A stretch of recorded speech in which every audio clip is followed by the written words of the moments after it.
99% लोग नहीं समझ पाए पीएम मोदी का मास्टर प्लान और सड़क पर उतरकर हिला दिया हिंदुस्तान। अग्निपथ योजना बदलेगी सेना की तस्वीर, आदि खबर सुनकर आप मोदी को अपना दुश्मन मत मानिए। 20 साल बाद खुलेगी अक्ल, तब समझ पाएंगे अग्निपथ। कांग्रेस को ये कदम 20 साल पहले उठाना था। जिस योजना को समझना चाहिए उस योजना पर देश उलझ कैसे गया।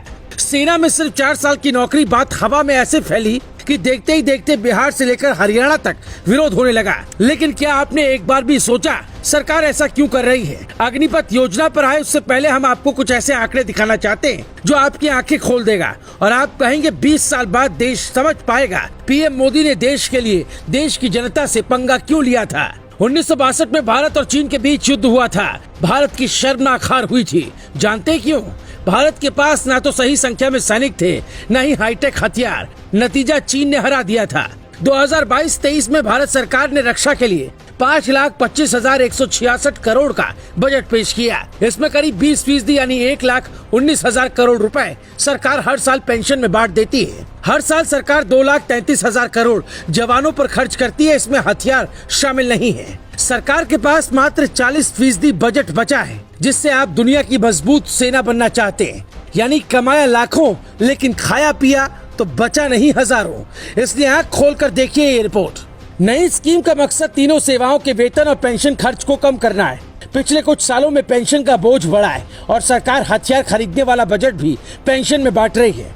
देश हित में तो अग्निपथ फैसला 100% सही लगता है। अगर व्यक्ति विशेष के लिए देखें तो योजना अच्छी नहीं लगेगी। यही कारण है देश के युवा अपने अपने हिसाब से फायदा देखते हुए सड़कों पर उतर आए। विरोध की असली वजह ये भी नहीं है। विरोध की असली वजह है अग्निपथ की उम्र सीमा। आपको याद है जब आप 17 साल के थे तो क्या कर रहे थे? जिस उम्र हम ये डिसाइड नहीं कर पाते उस उम्र सरकार आपको देश की सुरक्षा का जिम्मा दे रही है। दरअसल विरोध के पीछे का तर्क है 17 साल यानी पढ़ाई की उम्र। लेकिन हमने पड़ताल की तो पता चला 17 साल देश में कई नौकरी में जाने का सबसे सही समय होता है। फिर उम्र का विरोध क्यों? अग्निपथ योजना में ही क्यों किया जा रहा है? IIT, PMT, NDA जैसी परीक्षा को आप 17 की उम्र में पास कर अपना भविष्य बना सकते हैं। फिर अग्निपथ में क्यों नहीं?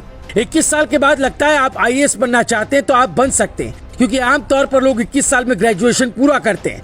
मोदी की योजना पर नजर 2 साल से थी, इसलिए लड़कियों की उम्र भी 18 से बढ़ाकर 21 साल कर दी थी, जिसका विरोध हुआ था। पीएम मोदी की योजना आज आपको समझ में नहीं आएगी। वो इसलिए जिस वक्त देश को हाईटेक हथियार चाहिए उस वक्त देश की सेना में ज्यादा भीड़ की कल्पना नहीं कर सकते। चीन के पास भारत की तुलना में 2 गुने से ज्यादा परमाणु हथियार हैं। भारत के पास 160 तो चीन के पास 350 परमाणु हथियार हैं, जबकि अमेरिका और रूस के पास हजारों की संख्या में।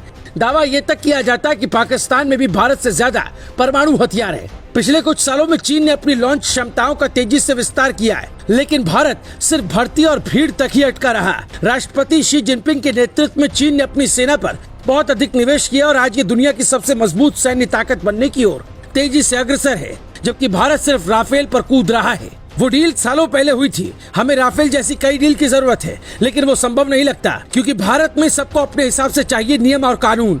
अब आप तय करिए, देश हित के लिए मोदी का अग्निपथ चाहिए या फिर आपको ये विरोध का तरीका पसंद है। जिस देश की नौकरी करने वाले हैं उसी देश को चोट पहुंचाना राष्ट्र हित में नहीं हो सकता है।